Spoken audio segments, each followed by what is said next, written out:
ये बताइए कि इस समय जो आरोप लग रहे हैं हेमंत सोरेन जी पर कि उन्होंने ज़मीन खुद ही आवेदन की और खुद ही आवंटित की, क्या कहेंगे?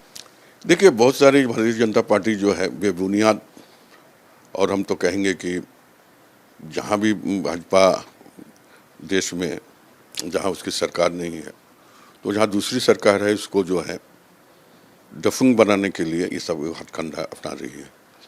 और जहाँ तक हेमंत सोरेन के जी के बारे में, जो हमारे मुख्यमंत्री जो है उनके बारे में, उनके पत्नी के बारे में जो सब बता रहे हैं और एविडेंस दे रहे हैं, ये भी आपको गहराई से देखना होगा। ये सारी चीज़ कब की है, ये उन्होंने अभी जोड़ रहा है प्रॉफिट वाला एक बात लेकर चुनाव आयोग को ये लोग भेजा है। उसको देखना होगा कि जब वो एमएलए थे तब वो लिए थे कि उसके पहले लिए थे, उन्होंने उसको कैंसिल भी कराया। और हम कहना चाहेंगे आपके माध्यम से, आपके एबीपी न्यूज़ के माध्यम से, कि भारतीय जनता पार्टी जो आज जो मूलभूत जनता की जो समस्या है उसको दिग्भ्रमित करने के लिए, जनता को माइंड को डाइवर्ट करने के लिए इस तरह चीज़ों को लाकर खड़ा करने का काम लेकिन किया। मुख्यमंत्री साहब ने क्या आवेदन करके खुद ही आवंटित किया है कि नहीं किया है? इस कागज में कितनी सच्चाई? देखिए, ये सच्चाई नहीं है। मुख्यमंत्री, देखिए, मुख्यमंत्री जो रहते हैं उसके बाद उनके सचिव वगैरह सब करते हैं। मुख्यमंत्री थोड़े अपने हाथ से कुछ करते हैं, जो नियम और प्रोसीड्यूर का अंदर ले सकते हैं, और उन्होंने अपने नाम से तो लिया भी नहीं। अब ये लोग बता रहे हैं कि वो उनकी पत्नी के नाम पर लिया। कहाँ तक सच्चाई है नहीं है, ये बात को तो पहले देखना, समीक्षा करना चाहिए। और ये सारी समीक्षा के बाद अगर कोई उसके परिवार का लेता है तो इंडस्ट्रियल इलाका में इंडस्ट्री बैठाने में किसी भी व्यक्ति को ऐसा कुछ नियम नहीं है जो वो नहीं ले सकते हैं।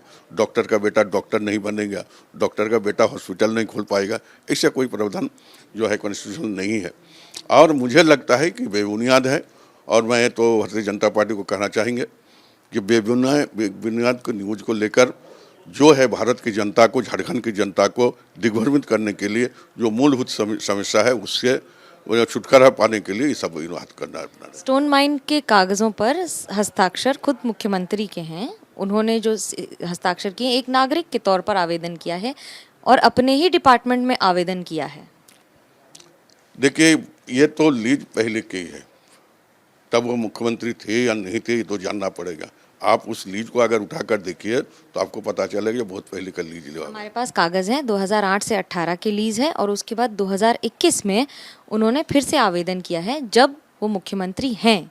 क्या कहेंगे? देखिए, ये इसमें यही हम कहना चाहेंगे कि उन्होंने, हो सकता है कि ऐसा कौन कुछ नियम है उनको जानकारी नहीं होगा, लेकिन जब उनको संज्ञान में आया तो उन्होंने तो उसको क्या स्थगित कर दिया। उन्होंने फिर लिख कर दिया कि नहीं हमको नहीं चाहिए। तो कोई भी आदमी अनजान होकर अगर कोई चीज़ करता है, जब उसको जानकारी होता है तो उसका मन साफ है। और इसमें हमको नहीं हाइतोबा और बावल बजाने की कोई बात नहीं होनी चाहिए।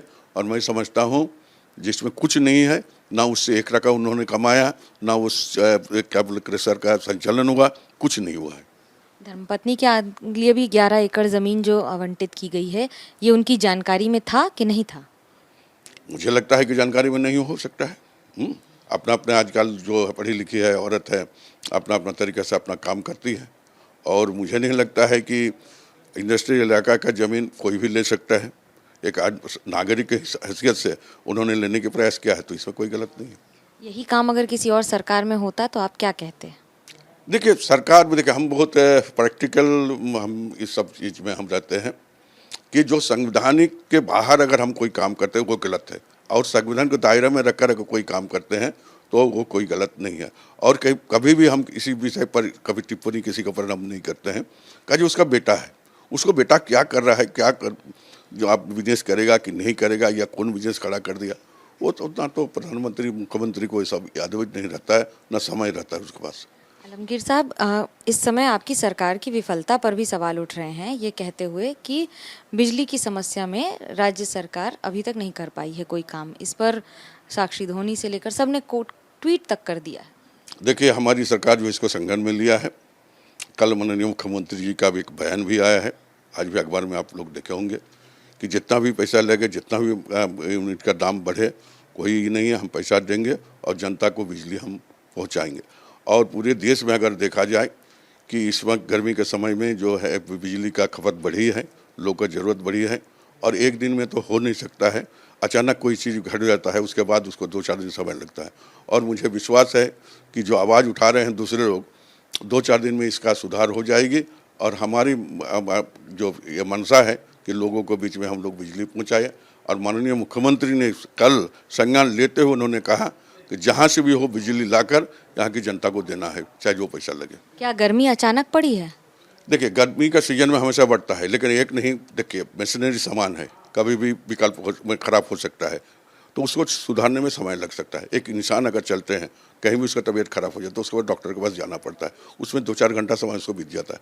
तो वो हर चीज़ जो है, सामान जो है, मैकेनिकल सामान है, कभी भी फॉल्ट हो सकता है और उसको सुधार में लगे हुए हैं। और आज कल के बनस्पत आज बिजली बेहतर है। चुनाव आयोग ने रिपोर्ट मांगी है ये कहते हुए कि इन सारे आरोपों में कितनी सच्चाई है। क्या राज्य सरकार की ओर से, मुख्यमंत्री जी की ओर से भी रिपोर्ट जा रही है? निश्चित तौर पर हम लोग को कोई चीज़ का उल्लंघन नहीं करते हैं। चुनाव आयोग मांगे, चाहे राष्ट्रपति मांगे, जो भी मांगे, निश्चित तौर पर जो वस्तुस्थिति है उसको अवगत करना हमारा काम है और हमारी सरकार वो काम करेगी। हमसे बात करने के लिए शुक्रिया।